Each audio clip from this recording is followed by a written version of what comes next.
Checking connection. Measuring. We are live. Measuring. What is that? Okay. What does measuring? What does that remind you of? The Wii Fit thing. Yeah. Exactly. Okay. You said you want us to give it a little time. You're doing the intro music right now. I feel like it ended by now. Okay. All right. I would rather not. Hey. Welcome aboard. What? Weird. Okay. LMFT started a live video. Okay. I am. What is TikTok asking us to do right there? It just showed the finger going across. So, hey, welcome Instagram. We are so used to doing this on TikTok. I've been doing that for, I don't know, a year or so. You think it's been a year? I think so, maybe. Okay. Yeah. And so, maiden voyage over on Instagram. But I am a licensed marriage and family therapist. This is my daughter, Mackie. She is a... Nothing. Yes, you are. About to be a student. You are. You are a licensed cosmetologist, but which we say is a therapist. You say that, nobody else. Did you not say that No, you're a therapist? That's Okay. all you. I think so. Okay, but we've got TikTok over here. We've got Instagram over here. We got the regulars showing up on TikTok. I see Real Nerd. We got Net. We got, and then welcome aboard, Instagram people. So we want your relationship questions and answers. We have a warm up, a muse. Look at that. Over on TikTok, they just put a heart on Mackie's head. Oh, that was Riddle Nerd. So I know, right? It's almost like, okay, who can show up better, right? TikTok. Is that my calling people out? Sydney behind the scenes, little producing tonight. Sydney, get over here. How are you doing? Hey. Okay. I want to start with the muse tonight is the movie The Joker, and then I've got some thoughts about a new narcissistic term I have developed called the attack surface. So You made it up? I did. By yourself? I really did. Okay. Sid, can you comment on this? Sydney, yesterday, you... No, he's lying. He didn't make it up. Okay. Just kidding. Okay. What did you do, Sid? He's crying now. What did I do? Oh, I looked up something that you were talking about, and your... The attack surface. Yeah, and your thing was the first thing to pop up. Yeah. And I was like, oh my gosh, you're famous. Oh, Join no, the troop. but it's because I made it up, though. And that's where I was And so that was- flattered that by was- what that Sid was- said. Yeah, so we'll talk about the narcissistic attack surface here soon. But first, I would just like to get your opinion on Joker, but do you know the fancy way that you say it? It is Joker, Oui, oui. I want to say Joker 2, but it's, Folie deux. Folie deux. I took half a semester of 7th grade French. Yeah. What? Did you get kicked out? No, it just wasn't very exciting. Je m'appelle Tony. I know that's my name is Tony. What did you take? I know that from friends. I took 3 years of Spanish. Speak some, please. Hola. Me llamo Mackie. Okay. Okay, and your I have my Duolingo. 150-day Duolingo streak, and I know nothing. Yeah. Sid, have you ever done a still going. Duolingo? What is that? Apparently not. No. Okay. They made it a musical, London Calling. Yes, and we Hey, want to talk about that too. Slight hot take, though. I don't think it counts as a musical. Okay, tell me more. I just think, like, you think of a musical, and it's like the freaking Willy Wonka movie or whatever with Timothée Chalamet, like, Yes, where which it's I was all surprised about that one songs, too. And it's all like crazy, and in my head, the Joker wasn't a musical because it fit, and it was like, because they're mentally disturbed people, Okay. and half the songs, not in a, I don't know if it counts as spoiling or not, but half of the songs are like in a dream sense, or like they're him thinking, like they're him. I didn't put that together. Yeah, it's not like they're talking and then all of a sudden they're like singing, and then some of the songs, it's like, I think it does a good, powerful thing because it puts you in his mind a little bit. Okay. Because he's a little messed up in the noggin, Okay. and right. then he's sitting there and he's like singing, but that's on par for. So you're saying if somebody has a He's musical soundtrack in their so- head, then they are obviously crazy. But it's not. I feel like you hear a musical and you picture like dancing and like Yes. a whole thing. It's Yeah. not like that. Yeah, it's not a Grease, the movie No. Grease. No. I think it fits. Okay. Is Oh, it as bad okay, as everyone Josh. says it is? Okay. I don't think so. Welcome aboard. I That's thought what I it want was to talk good. about. Okay. I liked it. So can I set the stage? Yeah. So I was gonna spoil the whole thing. I will not spoil anything, but I like going into a movie not really Like knowing much Hairspray, about yeah. it. It's not hair. It's you cannot even compare it to something like Hairspray. No, you can't. So I don't think it counts. Yeah. But anyway, sorry. Oh no, that's okay. You can jump in anytime. So I like going into a movie not knowing a whole lot about it. It has burned me a time or two. The movie Civil War, which I still haven't seen that. and ironically, how did I not know that was going to be about a civil Yeah, war? you should have. That's on you. Yeah, that's yeah. okay, I don't that's- even feel bad. Okay, that's on me. What did you think it was going to be? I don't know. Okay. I mean, I knew it was going to be about a civil war, but it was very violent. I mean, incredibly violent. That's how wars are. Okay, Tony. all right, okay. Let's move along, please. Okay, but for Joker, though, I do like Rotten Tomatoes almost a little bit too much. I think. Yeah, you're like a little obsessive about it. I am. Because in one sense I'm saying I like to go in blind, but I also like to know exactly what I'm walking into. It makes perfect sense to me. Okay. Yeah. Okay, Betsy. Duh. Okay.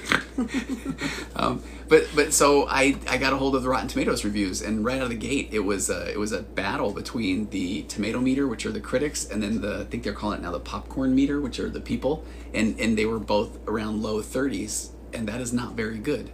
I don't know. What? Yeah, exactly. And I feel like it's kind of rare. Like, Yeah. you don't see a movie that low very often. Yeah. Well, I don't. Yeah. So then I think I could pull my text up, and I texted you and your mom, and I said, "You guys, are we sure we want to go?" But I was Yeah. also worried that it would be a little bit too much. Like gory stuff. Oh. Okay. Yeah. Yeah. Actually, I like going into a movie, mental prep for what's to come. You like knowing what's going in. Okay. Yeah. Josh, I've heard nothing good about it. So we all went in, and we're going in anticipating that it is not gonna be good. And drum roll, Maggie. Was I supposed to do that, or am I supposed to talk? No, that was good. Okay. Yeah. No, I thought it was good. I can understand where people are coming from when they say it's not great. Mm-hmm. And I'm not saying that it deserved like 100, Yeah. but I think it was good. Yeah. And I think the thing is, it's very on par for how Joker is. Like, the Joker, I feel like people expected like a Deadpool and Wolverine situation or something from it. Yeah. Or like a superhero movie, and it's not like that. But if you expected that, that's on you. Okay. Like, that's your own problem. If you saw the first Joker movie, you know that it's dark. You know it's not Yeah. happy. So why would you expect the second one to be any different? Yeah. So I feel like it was on par for what it was. I agree. And it was long, and some parts were kind of slow. Like, that was my only critique, really, was that It was long. I think it could have been 45 minutes shorter. Yeah. And we all went at 10 o'clock, which is Yeah, pretty that rough. didn't help. I wouldn't do that. Yeah. But We're- I thought it was good, and I thought there were things that shocked me, and there were things that were good, and there was like kind of a story to follow. Yeah. So I want to go into a little bit I of thought it was the psychology of the groupthink, because it that's what got a bad review early, and I think what was interesting is I listened to a review on Apple News. It was just an interview with Lady Gaga, and it was from somebody that had just finished practicing for the Olympics, so that tells you how long ago the review was, or the interview with her was. Okay. And the interviewer then got to see a special screening, and he said it was incredible and amazing, and what a powerful performance. And so then I think thought, if that would have blown up Yeah. and people would have heard that, I think the reviews would be so different. yeah, but So I think you're right. I think the first couple reviews that blew up happened to be negative, yeah. and then people are like, oh, we have to hate it. And then they're picking it apart and going into it thinking they're going to hate it, and then they're not paying attention. They're leaving halfway through. People left. Yeah, when we they had half saw a it. dozen people leave halfway through, which I didn't understand. There was one guy No, that it was fine. Everything was snored fine. out loud, though. Yeah, he was snoring so loud. Like, his wife kept having to wake him up, I and then they understand just why he left. Yeah. But- So I do feel like at some point, if you like it, it's going against the grain, and so then I think that a lot of people, and I think we've talked about this before, where somebody plays the game of, well, what did you think? Well, what did you think? Yeah. And they're afraid to express what And then they someone's thought. like, well, it was okay. And then the other person's like, yeah. And then they just go into that instead of just saying they liked it. Yeah. Okay. Like, actually, a group thinks interesting. We should set up an experiment. I would love to do something like that. I really would, because Little mice and jackets. Well, we've talked about. Okay, you do not know what the mice and jackets my experiment favorite is. thing that's ever happened, I think. Yeah, I don't know if our TikTok folks, we've said it many times what that experiment is. Yeah. I don't know if I don't know how things play like that on Instagram. The mice jack. No. You don't have to do it. No. Okay, we'll talk You about that don't one have maybe to. later. Yeah. Okay, so but a group study. We've talked before about, and since we got people that are not maybe as familiar over on Instagram, your experience with the Barbie movie. Talk about that, because that was one where you went into that because we had talked about when you watch a movie and somebody else is there with you, what happens? You did a thumbs up. Okay. You just sit there and you think about what the people around you are thinking. Mm-hmm. Like, for example, the Willy Wonka movie. We saw it with my little brother. My little brother He hates hated anything that's not tough and manly and that he thinks is cool. So he hated it. Yeah. So he was just sitting there being mad the whole time. Wait. Joker Look at what 2's London Calling said over here on TikTok. Joker 2 got an 11-minute standing ovation at Cannes, or can't say LOL, disconnect between That's critics and normal people. insane. That is fascinating. If that would have been more well known, I think that people would have just been admitting that they liked it. Because I heard out of the Venice Film Festival that it was panned, and so then people ran with that. So that is really interesting. But back to you. So your little brother. And that's, I think, how it goes. You go to see a movie with people. You go to do anything with people, really, and you're sitting there just concerned that they're not having fun. They don't like it. They wish they were somewhere else. And I've done that my whole entire life, seeing movies. Like, literally my whole entire life, and I didn't realize I was doing that. And then I was living by myself in Utah, and I really wanted to see the Barbie movie because I thought it looked good. Yeah. And I literally called you and told you to hype me up to go see it. And I did. I was scared. I got you hyped. I got you pumped, right? I went and saw it I by watched you on the myself. Find My Locations and you watched didn't. you go. I did. And you got to the theater, and then spooky. it was good. Okay. Yeah. You want a high five? No. Okay. But then I went and saw the Barbie movie by myself, and I got to just sit there and not worry about anyone around me, and I just got to experience it for what it was and for me and how I liked it or didn't like it, and I got to form my own opinion before anyone else said anything. I cried like a baby. I laughed. I felt things. Like, I thought it was so good.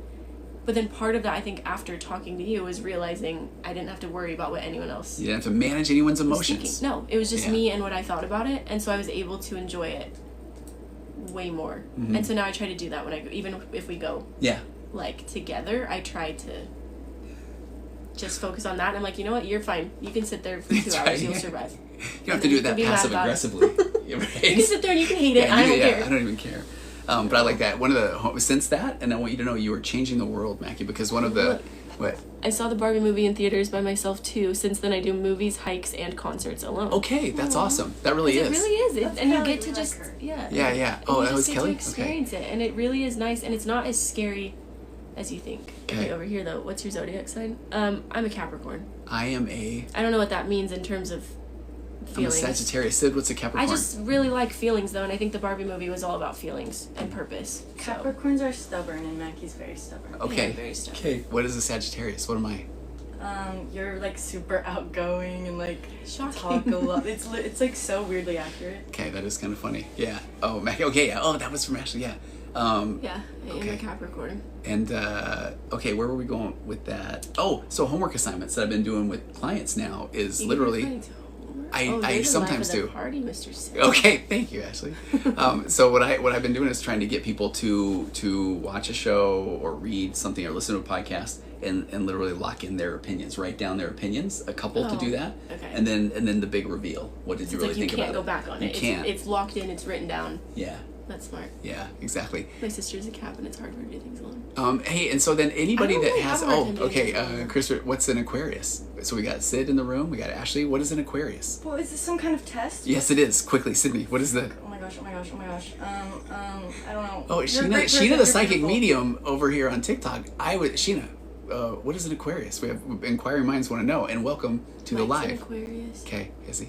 All right. And Jake is too. Okay, now we're Mitch just is too. waiting on bated breath now.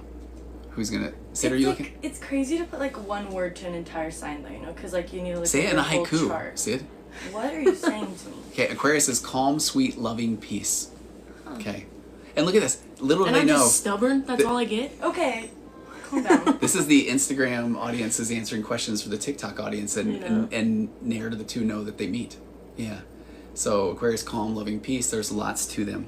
But so yeah, giving people the homework assignments of trying to express how they really feel about something, and that can be really scary. Yeah. Yeah, especially when there are people that are worried that somebody else is gonna think less of them because they have a certain opinion.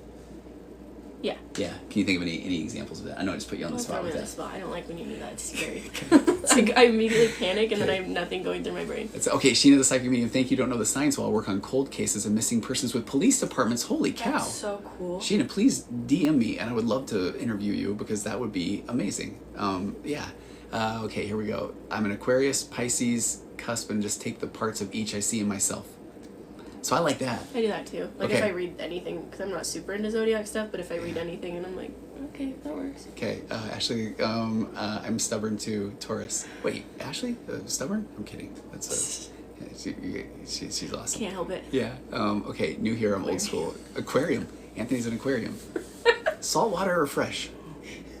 Timestamp that. That's a good piece of business right there, Sid. Okay. What? You think you're that funny? Like, you're like sitting. I didn't even know you were making a joke. Okay. All right. So, any other thoughts around Joker?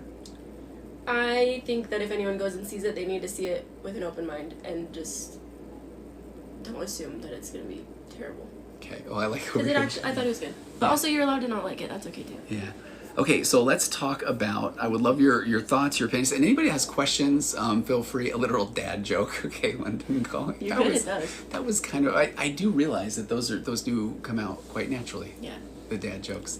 Yeah. Okay, so Sid, have there been, let us know if there's any questions. I don't have the screen up because I forgot to pull my laptop up.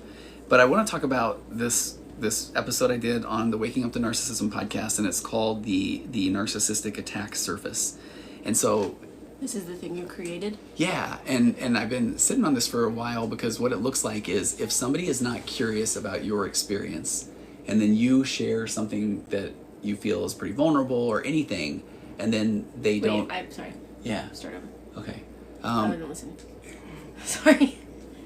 I like the honesty. I wasn't either, Mackie. It's okay. Okay. Is anybody? I am now. I'm ready. Okay. So let's just say that I come up to you and I just say, I open up with something, some big feelings or some emotions. I get really vulnerable and I say something like, hey, when you came in tonight, and this is all hypothetical, you came in and you were a blast and a ball of fun, right? Okay. Okay, but if somebody just says that it's like, hey, I'm kind of a little bit I don't know, disappointed in the way that you said this or did this, and I would love to talk about it, and now so I've offered my feelings, my emotions, and then you immediately, instead of saying, oh man, tell me more, or what's that like for you, or I appreciate you sharing that, then it's like, well, you're no picnic either, you're no walk in the park, and so it's almost like anything that you present to the emotionally immature narcissistic person, then they view that as I call it an attack surface, and then that gives them an opportunity to now try to take that one-up position. So they're going to take anything, and they might even ask you a question about, hey, what, it might even be something like, what are your thoughts on Joker? And whatever you say on it, then that person says, okay, thank you for expressing yourself now, because now I can tell you, I can't believe you think that. That's the wrong way to think. So you're just handing them something to yeah, with. and it's really difficult because we really want connection, especially in our relationships. But then if the person takes the information you provide them and then they take that and they use that to put you in that one down position, then that's where I'm calling that the attack surface. So is that something that like a narcissist would do all the time, or are you just saying it's something that happens occasionally? So that's a good question. So this is where I feel like it is for the most part the air that the emotionally immature person breathes. So are we not even talking narcissistic necessarily? See, I'm so stuck on this. Or is it like it's could be? Yeah, it's more the emotionally immature person on the spectrum of all the way up to a full blown narcissist, and somewhere on that spectrum. Yeah. Okay. Yeah. And so in that scenario, I'll give you the example that I put on the podcast is that there was so I've had the opportunity to speak at a lot of different things, and when I was back in my computer industry days, I went and spoke at the Berkeley Macintosh User Group, or it was called BMUG. Okay. And BMUG, we were what's the word? Demonstrating a very boring piece of software. Okay. And they were known for, if you didn't really know your software well, if you didn't know the ins and outs, if you weren't sending the CEO or the lead programmer, then they would eviscerate you. They would just pick you apart until you basically left there very sad. I want to say like crying from his mom. Oh, it literally did. Yeah. You cried? I didn't cry, but I went there, and then there was a room full of maybe 70 or 80 computer experts. This was 30 years ago, and there were people there that were literally part of inventing the Macintosh computer, and then they just let you know all the things that you didn't know. And I felt like basically they were just saying, hey, yeah, come and come and demonstrate your product, so that then we can now, it gives us a little bit of practice so that we can now tell you don't even know what you're talking about. And so that's this concept of an attack surface. And so then I really think that emotionally immature people, then any kind of vulnerability that you express to them, then they see that as this opportunity to then put you down. And there isn't curiosity there. So if you're trying to really open up about anything, then they're questioning, why do you think that? Or why do you feel that way? Or I didn't know you thought that. And then it puts you on the defensive. Yeah. Your thoughts? I mean, I've experienced that. Yeah. So you're onto something. Okay. Thank you. Sydney Googled But- it and found that I was. It's But just hard because then it's like, how do you ever then open up to someone yeah. like that if you know? Because it's already hard to be vulnerable. Like, it's already hard to hand people your emotions. Yes.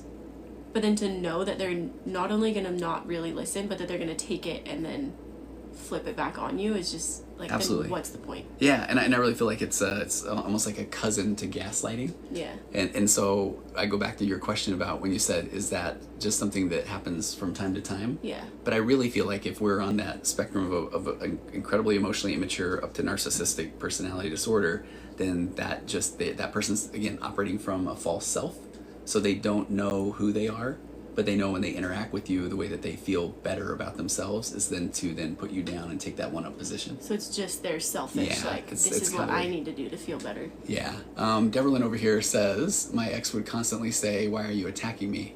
And I think that's a really good example too, Deborah, because I think that's often where if you're just expressing your emotions, one of the easiest things that somebody can do who is emotionally immature or narcissistic then does say, geez, why are, calm down, or don't, you don't have to be so rude about something. And you're just expressing You're your... literally just trying to Yeah. say your feelings. Yeah, and then what's really difficult about this is then if you now, Dennis, they take everything as an attack. Yeah, exactly. Because then I have that in couple sessions, and so then if I'm trying to now have that, hey, tell me more about why you feel like that's an attack, or, then the person will say things like, you know what, don't even worry about it. It's not a big deal. I'm fine, and so, because they can't sit there and say, oh, that was just a reactive response, and that's just something I just naturally do. But, I guess that really wasn't an attack. So, Deborah Lynn, I couldn't have emotions. Exactly. And I think that's one of the biggest challenges is, you can't have emotions. So in that scenario, again, you are saying to somebody, no, I really want to know how you feel. But then if you open up about how you feel, now they attack it and tell you, well, that's ridiculous that you feel that way. Right. Yeah.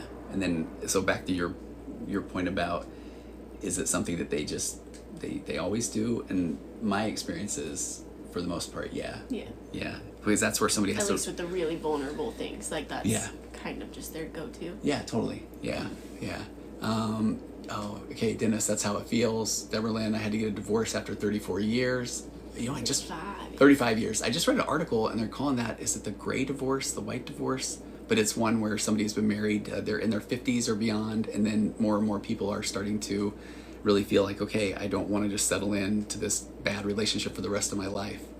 Dennis, they say, but when you did this or that, and this is the concept where if somebody really does want to understand you, then they will take the time to try to understand you. They can put their own discomfort aside, and then they really have to then be curious and try to really understand what you're saying or what you're communicating, even if their natural reaction is to say, that's ridiculous, or I didn't do that sort of thing. Oh man, Delaney, I'm in Florida preparing for the catastrophic hurricane. All right, thoughts go out to you. Have you watched any of the... It's wild, like so hard to yeah. watch. I'm so sorry to anyone. Oh, and Dennis that's is there seen too. Yeah, okay. All right, Sid, you that. I have can't questions? even imagine what that would feel like. I donated to you guys at Walgreens today. Oh, you did? Nice, okay. Sorry, I forgot to tell you. Log into your okay. Instagram really quick. Okay, Mine? Yes, because I can't access it right now. okay. All right, If I don't know my password. You do.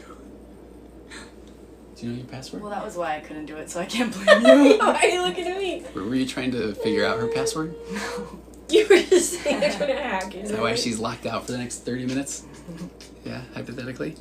Have you ever locked yourself out of your phone, Sid? Of course. Of course. What's the longest that you've ever been locked out? Probably a couple A days. couple of days? Yeah. Okay. I love this stuff so much. What did you do at that point?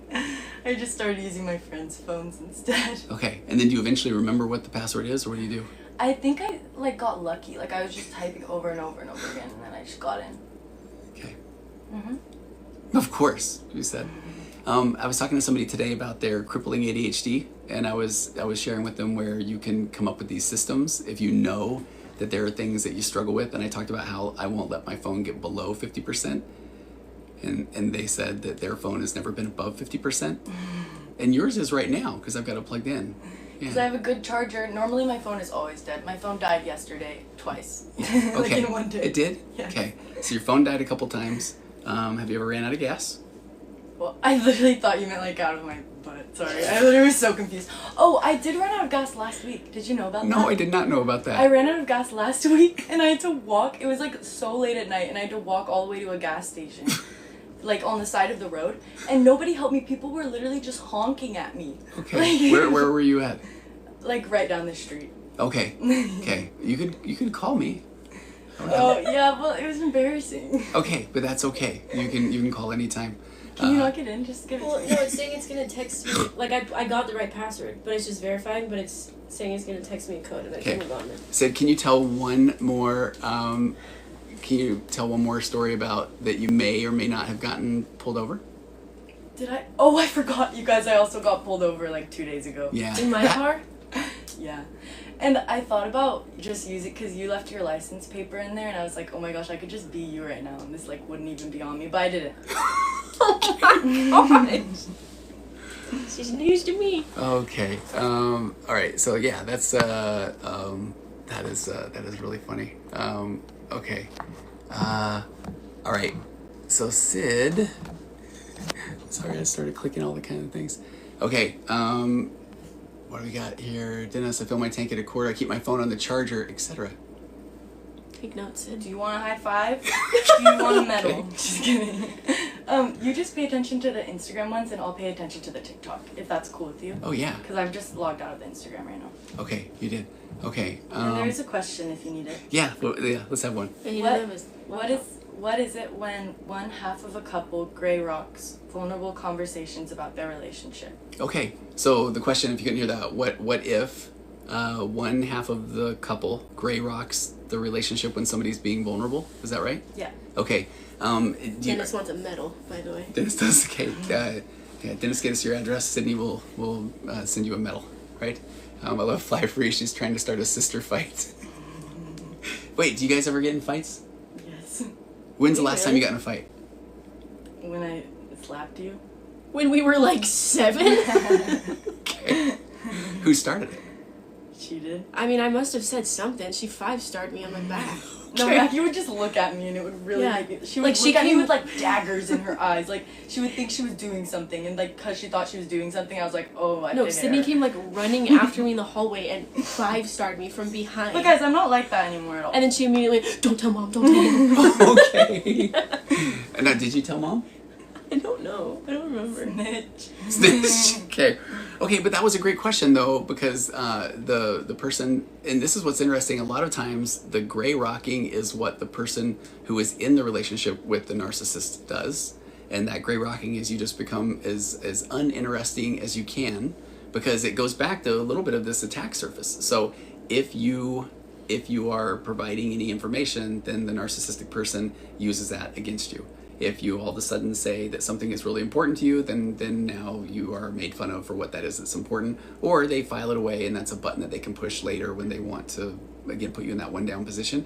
So what I think is interesting about this question is that it sounds like is the narcissistic person gray rocking. And I think that can be a thing too, or you're looking at somebody that's incredibly emotionally immature, and the person that is immature, that's the part of that fight, flight, freeze, or fawn response, where if somebody just wants to get out of having to express themselves or admit something, take ownership for something, then they can also gray rock. So gray rocking is done by what I call the pathologically kind person, when they finally stop feeding into the being the narcissist supply. Or if it's the emotionally immature narcissistic person, they just hunker down and gray rock when they're being asked to take ownership or accountability or apologize for something. Because have you been around people that will not take ownership of anything? Yes. Okay, I mean, I thought so. Yeah. Okay, what was that like? It's awful. Because Okay. at least for me, after a while, I started to then actually believe that I must be doing things wrong.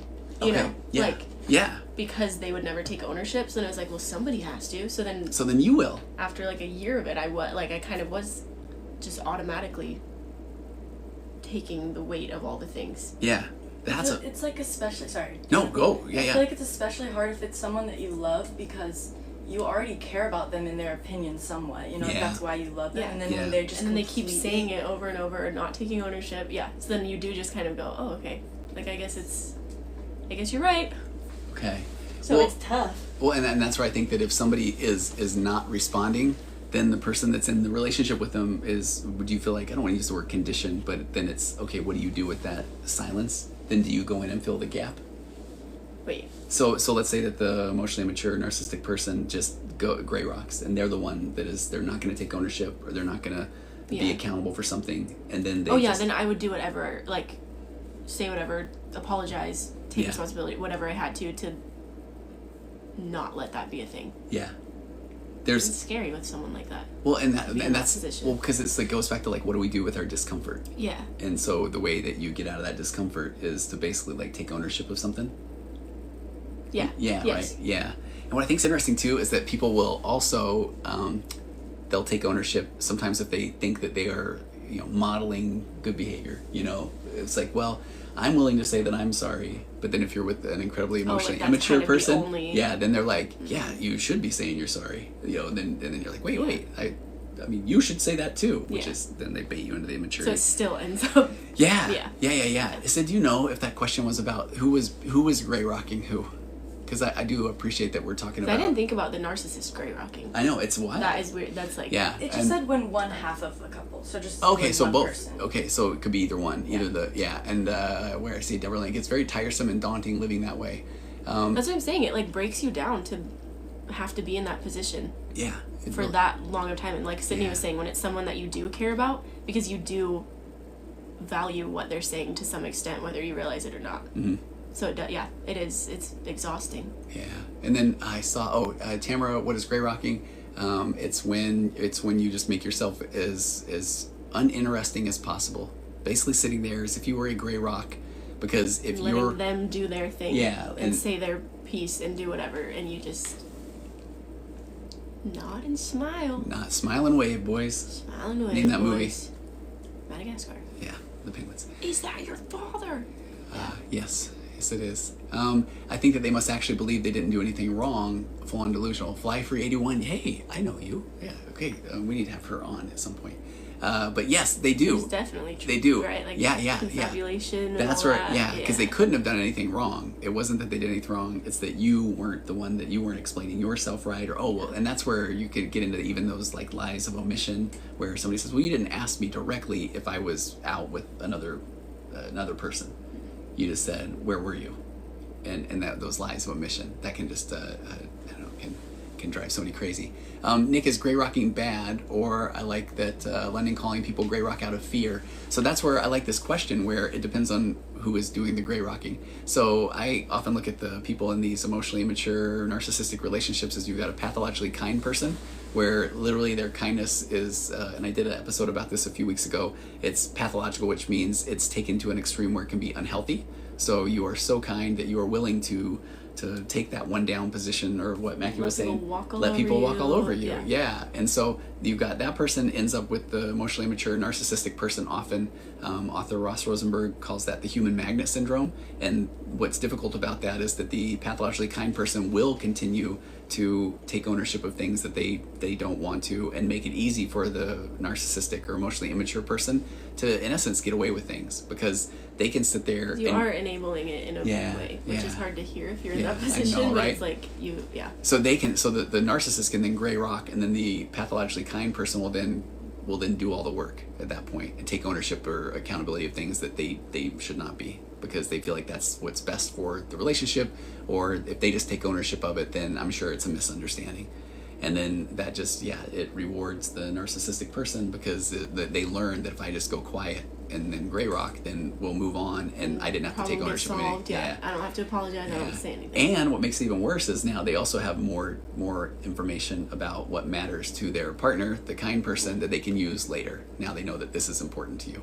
But then you also, typically it's that pathologically kind person that if I'm trying to help them in a relationship with a narcissistic person, you're trying to teach them how to gray rock, because the more that they express themselves, the more that they're handing buttons to push to the narcissistic person. So, and this is where part of that, the genesis or the origin story of what I call popcorn moments comes from. Speaking of the movie theme tonight, where the popcorn moment is that if I am gray rocking, I might as well enjoy some delicious popcorn and watch the show. So if I don't react to anything, then that person might first get really angry. and they cannot believe that you did this thing, you said this thing. And if you just sit back and watch the show, then act 2 might be the drama, and now they turn on the waterworks and, man, I cannot believe I'm such a bad person. And then you grab a little more popcorn, and then round 3, act 3 might be the horror part of the movie, where the person just gets angry and livid and they cannot even believe that they're having this conversation, and you still just sit back and you don't do anything. And then at that point, now the narcissistic exit. Then it's like, you know what, this is ridiculous. I don't even need to be here. I don't need to subject myself to this. And they exit, and you end scene. The movie's over, and you didn't do a thing. And I think what's so fascinating about that is that just shows you that's not an emotionally mature person or a healthy relationship, because that's not the way real relationship works. That if somebody is coming from a place of, being authentic, then they have a thought or a feeling and they can stick with it. And it doesn't mean that they're trying to get you to react. And I think that's the part that's interesting. If they can get you to react, then at that point, now that's the air that they breathe. If you start reacting, now they know, okay, now I can put you in that one down position. So, and then Dennis Gray Rocking can work with the narcissist because it takes away their supply. And one of the most difficult things to try to help somebody understand that's in a relationship with an emotionally mature narcissistic person is that you can never give them their aha moment or their epiphany. And I think that's where people continue to try to, well, if I can explain it this way or this way, but the emotionally... It literally will never happen. It never will. You'll go crazy. You'll go crazy. Yeah, that's the thing. It's another thing that's going to break you down and make you go insane. Yeah, it will. So, matter of fact, we've got the... Hi, Meg. Oh, nice. Oh, my favorite humans. Hey, Meg. Congratulations. New baby. Yeah. Cute little baby. Yeah, it's so fun here because we've got our TikTok audience there's here a lot and the going Instagram here, and this is fun because we're used to doing the TikTok lives. Yeah. But this is nice. So, and actually, maybe for people new, so I've got 5 rules of interacting with a narcissistic person or emotionally immature. Number 1, raise your emotional baseline. That is self-care. Self-care is not selfish. And what that basically means is that you have to get yourself in the best position possible to interact with this emotionally manipulative or immature person. So self-care. And self-care consists of what? All the little tiny things that you're maybe good at seem this part. insignificant. I'm not, no. Yes, you are. Stress me out because you make me listen. Tell me all the self-care things right now. But it's the little tiny, like, it's literally taking a shower or going for a walk, or if doing your makeup makes you feel better, it's doing that. It's putting on a cute outfit. It's building Legos. It's reading a book. Like, literally any little thing that feels like it maybe is insignificant is probably going to help you raise your baseline. It is, exactly. It's the tiny, because sometimes it feels really bubble bath, overwhelming. Dennis. Oh, I see you. Yeah. Like not in the bubble bath. That would be kind of weird. Okay. But it feels really overwhelming when you're Real. when your emotional baseline is low. Yeah. To raise it, like, you hear that and you're like, there's nothing I can do. I cannot do that, and all these things seem daunting. But it's like, just anything. If it's petting your dog, you say that one a lot. Like, literally. Yeah. Any tiny thing that's going to potentially make you feel even 1% better is self-care. And it's real nerd. good. Legos. Do you like your Legos? Self-care is not selfish. Yeah, exactly. I do. Yeah, exactly. I love my Legos too. So, emotional baseline theory. This is one 15 years ago, 20 years ago. I'm a brand new therapist. I've got a client that is in the medical field, and he is in a very emotionally abusive relationship. And the last 5 minutes of a session, he just wanted to be heard. His wife wanted nothing to do with hearing him. And so then he would just have me ask medical questions. At the time I was doing a lot of ultra running, and I just asked him a ton about, electrolytes and nutrition and sort of things. But one day I'm driving into work, and I hear a commercial about an antidepressant, and it talked about how, in the real small print, the fine print that goes really fast, they said may cause, is this where we get shadow banned? Is that the word if I say the word? Yeah. Okay. Ideations of not being kind to yourself in a big kind of way. Did I say that one okay? Yeah. I got it. Yeah. Like that. Yeah. Unaliving yourself. You can say that. Can you really? You just can't say that. Okay. But so I thought, why would an antidepressant lead to those thoughts or feelings? So Right. then I'm at the end of the session, I've got this doctor in there, and then I throw that one out there, and he laid out just off the top of his head this amazing thing that I've now taken. And he just talked about how he grew up in some very cold area, and he talked about how it would get so cold that it wouldn't snow. And it's this state of, I guess, almost weather anhedonia. But then if you look at anhedonia as a person, it is the most flat affect that you can have. And so he said, imagine that person is laying in their bed, and you're handing them an antidepressant, and you're literally like have to open their mouth and put it in there, that after 2 or 3 weeks, then they're going to pop their head up and look around and say, I do not want to be here.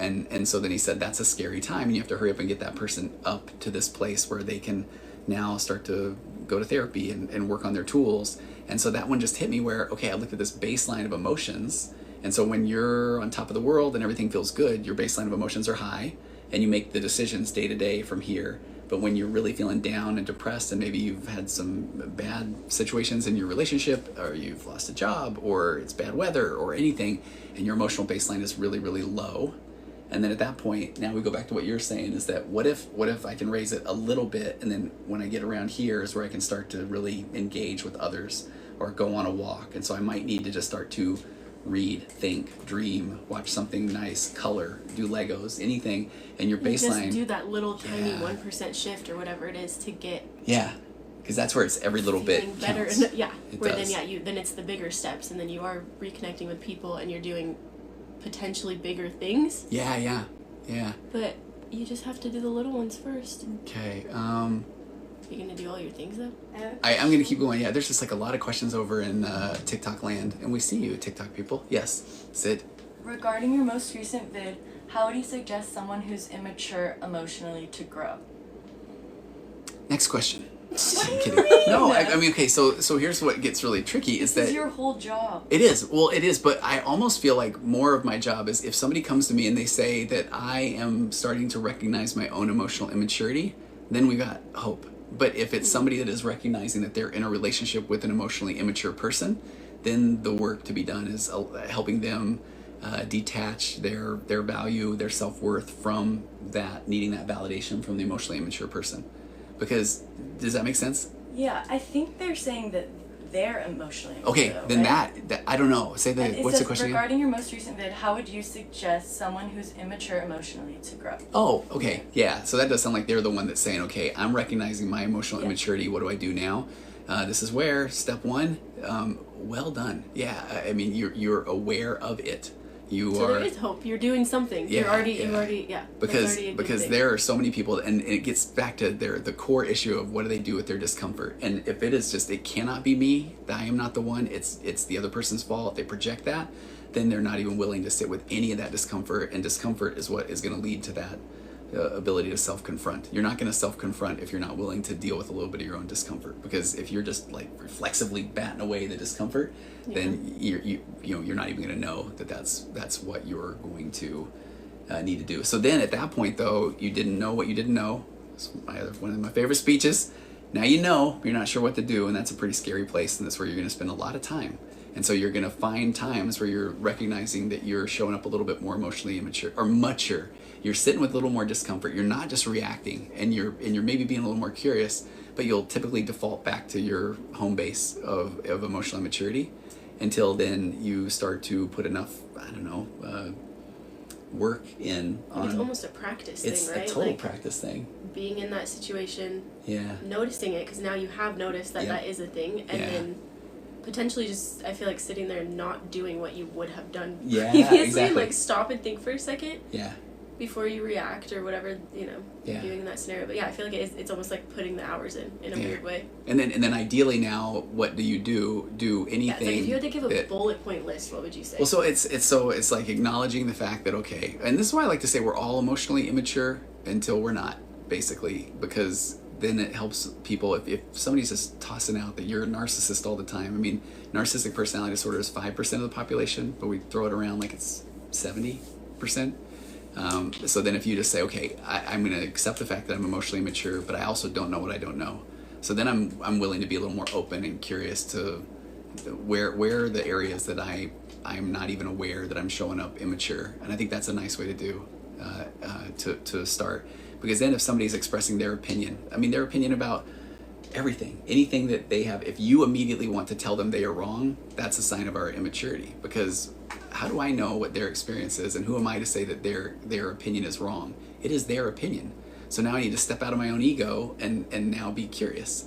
So now it's tell me more, help me understand and recognize I'm going to have a lot of yeah buts or reactions coming, and that's part of that emotional maturity. So growth is being able to sit with the discomfort, acknowledge that this is a me thing, and then be able to then try to understand what other people are going through. It doesn't mean that you have to roll over and say, okay, you're right, but it means that it would do me well to try to understand what somebody else's experience is. So, and I got people here saying they think it's higher than 5%. So it's interesting. The DSM, the Diagnostic and Statistical Manual, where we do the diagnoses, is 20 years old now, 15 years old. And so if you go by that narcissistic personality disorder diagnosis criteria, that's where that percentage comes from. But I have it on good authority that the next version of the DSM is going to have a lot of subtypes of narcissism. And that's why I go with the emotionally immature. And at that point, oh yeah, we'll be bumping that percentage up quite a bit. Because I go back to we're all pretty emotionally mature, and so Kristen, it's a spectrum, absolutely. And then that's fancy writing right there. So is the yeah but bad? That's a great question. It depends on what your yeah but is. I mean, we naturally yeah but. Well, yeah, but I don't know if I agree with that. Oh, that's fair. But if it's like yeah, but you're wrong, now I'm not even open to I feel like it somebody else's depends on experience. if the yeah but is an immediate defense or if you're actually listening and then processing and then responding. Absolutely. This is interesting. Okay. Sonia said, but do narcissists seek diagnosis? No, they do not. So how could you ever know how many narcissists there were? That's a very good point. So yeah, you're just maybe kind of extrapolating that based off of, I don't know. Yeah. Who knows what data? Yeah, Yeah. Because the narcissist is not saying, I think I need a diagnosis. No, they think they're great. That's Yeah. like The they're whole doing thing about it, right? Yeah, and Jennifer said the same thing. The amount of them that actually get diagnosed, I'm sure, is low. Absolutely. Yeah, it really is. There's a fascinating study, and I probably am making this one up a little bit. I mean, I know that it's one that was based off of people that took the Narcissistic Personality Index, the NPI, and they scored high on narcissism, low on empathy, and then they experimented with psychedelic medications. And then at that point, then they retook the NPI and then scored higher on empathy. So people said, okay, then that is a treatment. But then a follow-up a few days later, they were right back to their baseline of the NPI score was high and the empathy was low. And so it really was almost like they had an experience. They were like, what is this? These are feelings, So now I score high, and then all of a sudden it's like, no. Yeah, I actually didn't love that. Yeah, exactly. Yeah. So, yeah, we never got past that. First thing, raise your emotional baseline. Self-care is not selfish. You don't have to go get a manicure, pedicure. Although I've done one. One? I did. My feet are very tickly. So that was... I don't like pedicures. Do you really? No, Okay. not a fan. Okay, and then... that's funny, Sonia.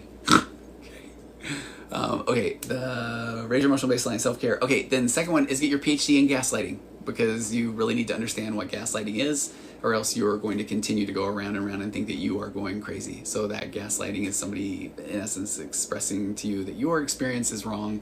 They never said that. You did say this. They didn't mean that. I can't believe you took it that way. And then that leads to the third item where I say now you have to learn to get out of unproductive conversations because, see, point 2, getting your PhD in gaslighting. The fourth point is really important, and that's learn to set healthy boundaries. But also know that, number one, a boundary is versus an ultimatum.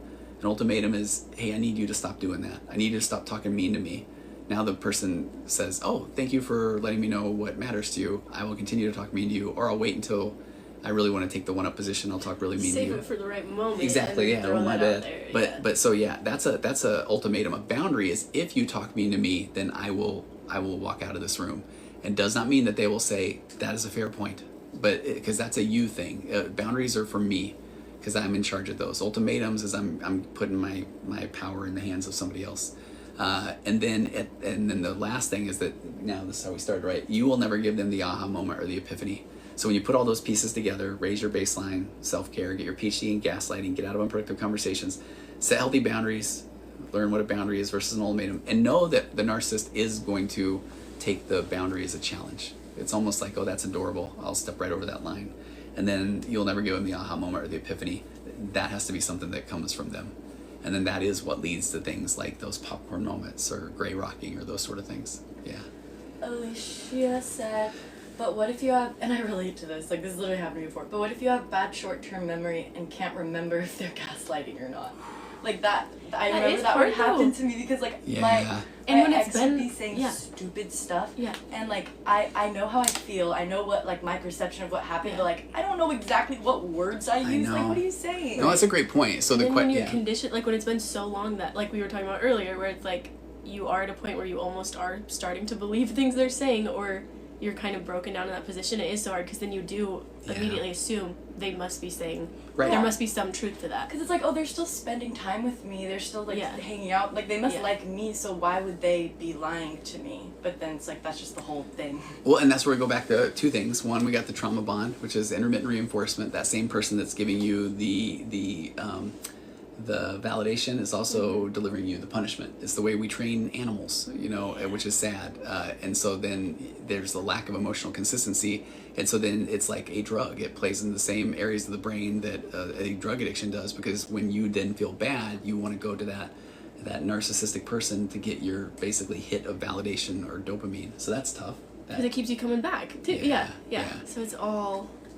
Okay, but then what's your answer? Oh, well, the other one is like also, so then we got to acknowledge CPTSD, the complex post-traumatic stress disorder, because one of the first things that goes is your short-term memory. So if you are having trouble remembering things in a conversation like that, know that then that's a sign of this CPTSD.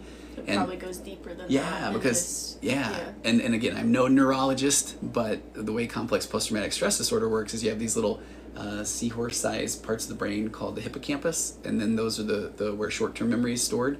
And it's wild because it becomes like basically an issue of blood flow. Blood flow to the brain goes to the amygdala, which is the fight or flight Like response. it's an actual scientific thing, which is mind-blowing. So your blood flow is not going to the area that stores short-term memory. So then if nothing goes into short-term memory, it's not going to go to long-term memory, and your brain is staying in fight or flight mode. So then everything is, rally the troops because we got to defend ourselves. So you're not going to be able to remember things. Now your brain's saying, well, who cares about the short-term memory? We got a battle to fight. Bigger problems. Yeah, exactly. That doesn't matter. Yeah, and so then you do, Enid Fossum over here on the Instagram side, not the TikTok side. This guy is awesome, and I want to have Enoch on do one of these lives with us at some point. Yeah, he's And a fun on therapist with an this awesome side- beard. Yeah. Cooper? Oh, Cooper, biggest fan right here. Oh, we're fans of you, Coop. Let's see. Okay, whoa. Oh, I scrolled too far. I saw another thing about CPTSD. Can it be seen Oh, on an MRI? that is a great question, because I believe, but this is where is me like and a Dr. blood. Google is that I think that it can. And so one of the fascinating things is when you get out of the narcissistic or emotionally immature relationship, then your brain starts to heal. And I think that's part of where, and the body That's keeps nice the to score. know that it can heal Yeah. when you're out of it. And the body keeps a score, then this Dr. Bessel van der Kolk talks about the neurons that wire together fire together. So I think the longer that somebody is in this position where they feel this trauma, that they're constantly in a state of fight or flight, and then their brain over time just says, this is what we do. We might as well have our, have that cortisol level spike, because any minute now we got to jump right up to fight or flight. Yeah. So as you get out of one of those relationships and you calm your central nervous system and you're just being and doing, Kaden, she's the biggest fan. But at that point, then that's what starts to then calm your central nervous system down, your cortisol levels lower, and over time, what it feels like to be you is a little more present. So that's a good thing. So you can't heal from the CPTSD. Yes, Sid. Alex Tucker said, what do I do if my partner says they aren't ready to take accountability? That's I interesting. think that he said something earlier, like maybe they were like in a therapy session or something. I feel like, they I went to feel like I therapy. saw that one. It was they started couples therapy, but their partner's now saying they're not ready to take Yeah. That's a great question, Alex. Yeah. Because why would you? I mean, like, I understand just denying accountability completely, but being self-aware enough to say that you're not going to take accountability, like that seems like a little confusing. Yeah, okay, so let me kind of go on a little train of thought and make sure I'm not putting it on you. And you are responsible for putting me back on track, okay? Both of you. So where I'm going with that one a little bit is that it goes back to, okay, what do we do to get rid of our discomfort? And I have found that sometimes people will say, no, you know what, that's a great point. I can understand why you feel that way. That feels great. And if you're the person, the partner, and then the relationship with that person, you feel like, good, okay, we got somewhere. The big key though is, what do we do different? What do we do to change the dynamic? And so if somebody is saying, I just don't know if I'm really ready to take ownership of this right now, it will feel like progress, but then now it's that can also just be another way to just kind of kick that can down the road. Well, when? Well, you know what? I'll know. I'll have a better idea. This goes back to that concept of in acceptance and commitment therapy. The book I love is called The Confidence Gap, and it says, when I get the confidence, then I'll do the thing. But it's like, well, when will you have the confidence? It's like, I don't know, but I'll know, and then I'll start to do the thing. It's like, I'm not falling for that one. You have to actually do the thing in order to get the confidence. So in this scenario, then it would be, okay, well, let's stay with this. What would that look like to take accountability? Or take me on your train of thought. Why would accountability be hard for you right now? What are you afraid of? Are you worried that I'm going to now bring this up every day? Or because now we can go back and say, where does that come from? So I think it's nice that the person is willing to say that, because that sounds good.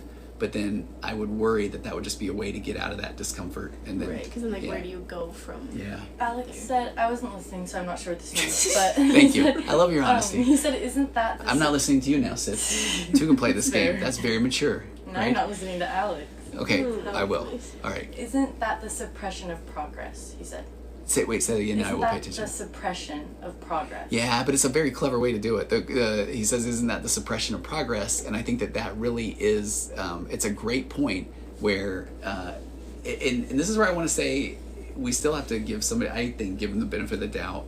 And so, but that's where I feel like I call it putting intentional tension into the relationship, because we grow through discomfort, or in relationships we're so afraid that things will blow up to contention that we avoid tension altogether. But it's fair to say, well, tell me what you might need in order to take more ownership or accountability, or help me understand. But too often that sounds scary, so I'm gonna back off of that. Oh, here we go. This means we've been going for an hour. You gotta go soon, right?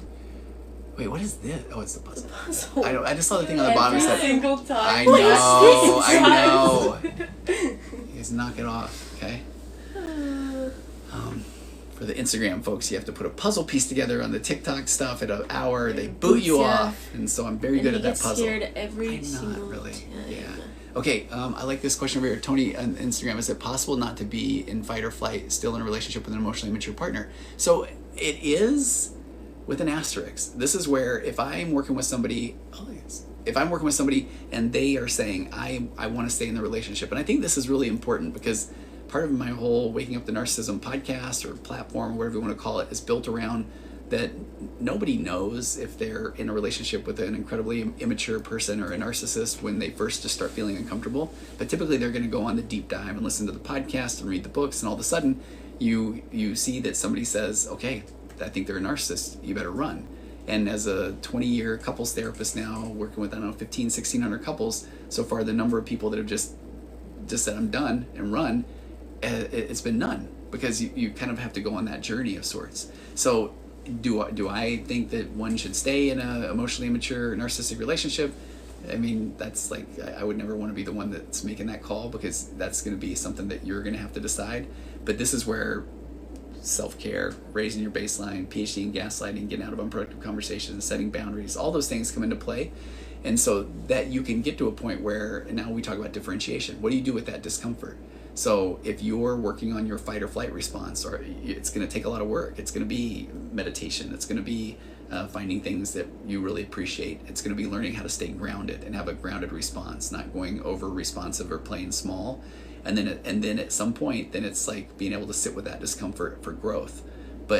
And the reason I like this question so much is I think that there's not enough that's really being talked about of, we go to the body keeps the score of where, okay, the more I try to interact with this person that I now realize is not safe, the more I'm having a panic attack, or my heart rate is too elevated, versus I'm trying to let that discomfort be an opportunity for my growth. Because I worked with plenty of people that outside of that narcissistic partner, they learn to stay incredibly grounded, and they can have difficult conversations at work or with their kids or that sort of thing. They can, speak up for themselves, but then they go back into this relationship with an emotionally immature partner, and at that point, they have a fight or flight response. So then I almost feel like their body is saying, sorry, I appreciate the work you're doing, but we're not doing this again. I don't know. Any thoughts? I mean, a lot. And so I don't know. Like, I feel like I don't know what to do with my thoughts in that situation. Because I've been in that situation where it's like my body was... Yeah. Telling you... reacting, where I was the most anxious I'd ever been in my life while being in a bad relationship. And I don't think I would have come back from... Like, I don't think there was any getting better in that relationship because of my body was so committed to, this person is not safe and we are not okay. Yeah. You know? So I don't know what that has to do with anything. No, I appreciate it, because it is that battling. It is like, I don't know that I ever would have been okay around that person ever again. And it's like you were saying, where around other people though, I was still okay. Like, yeah, that's key. friends and family, I was okay, and it was just being in that relationship. Yeah. When those feelings would come up.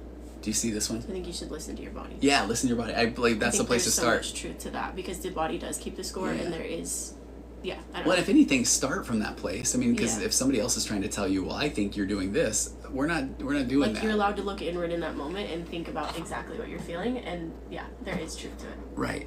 So I was trying to get that. Oh, I got that. And wait, can we also report it too? I just reported one of them. Yeah. Oh, good. Okay. So as far as this, I love this question over here on Instagram, and we'll kind of end with this one, and then we got to get you going, right? So Robin, I appreciate this. What about a partner who has betrayed and been and is disloyal, and he's claiming he wants to work it out, but has found Jesus, and as soon as I'm not mad anymore, then things will be better. That, bless his heart. In this relationship that I'm talking about that I was in, this was very much a theme of... I hope he finds Jesus, and I hope Jesus is able to cure his soul, but that's his journey. Then saying, more Jesus and not therapy, respectfully, that is just that's his way of trying to get out of it and put it on you, and it's so hard to fight the Jesus card. Absolutely. So then he's like in the clear. Yeah, and here's been there. And so it's hard. So I did my internship with the church, and then at that point, when somebody would finally say, and then Jesus said this, or the Holy Ghost told me this, we would say, okay, they pulled the Holy Ghost card on me, and at that point, who am I to try to tell them that they're not feeling those things or whatever. Fast forward about 10 years as a therapist, and you realize, you know what though, that's also a way that people get out of their discomfort or their anxiety. So because go back to the part where you're saying he's disloyal and he's a bad partner and whatever, all those things, it's like, pay attention to that.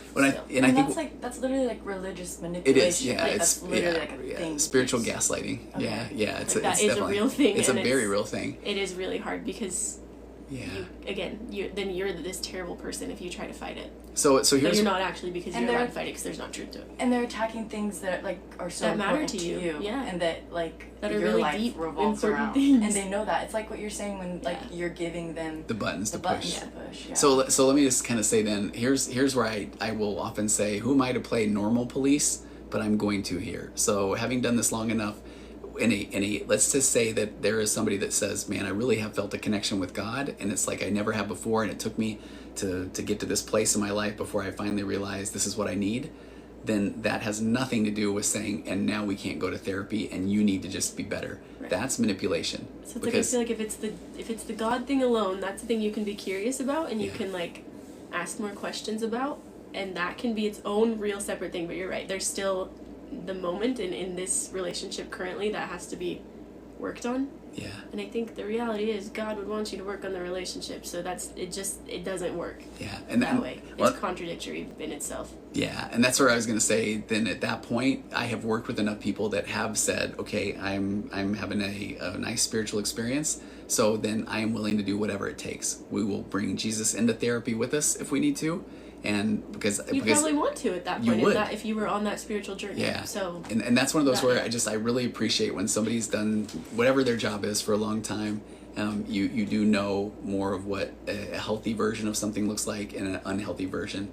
And a healthy version is, I will do whatever it takes. The person who has betrayed another person, I mean, if they are unwilling to then say, I will go to therapy, I will walk around with a webcam on me, I will do whatever, then they are just trying to alleviate their discomfort and then put you back into that one down position, so that then at some point you're going to be doing it wrong, which your it is your life, and having feelings and emotions, because now they can say, I can't believe that you aren't excited about me and Jesus. Well, it's like, I am, but but that doesn't take away the feelings and thoughts that I'm having. So thank you for asking that question, because I think that is, Jesus is a good guy. He really is. Yeah. Okay, thank you. It helps so much. By the way, I've listened to your podcast, Waking Up with Narcissist. Thank you for listening. I really appreciate that. I really do. Okay, so thanks, everybody. Good to see you. Fun to have TikTok and Instagram. TikTok won by a landslide, but it was fun to have the Instagram audience here tonight. Sydney, thanks for your work behind the scenes. Yeah. When will you be making a return in front of the camera? Next week. She said next week. Locking it in. Sydney's here next week. And I don't think we've all three done one together. We're doing that right now. Well, with all three of us on camera. I get to mod next time. Do you? Okay. Fly free, thank you. Great to see everybody. Enoch, we will get you on here soon. Jacob, okay, listening to you and your podcast have helped me so much. I spent many years in an emotionally abusive narcissistic relationship. You're great. Oh, thank you. You are great. Thank you. Peach Mom, thank you. Hey, thanks everybody. Real Nerd, we need the Sid cameo. If Do you want to put the camera on me right now, I will shatter your phone. I'll shatter it.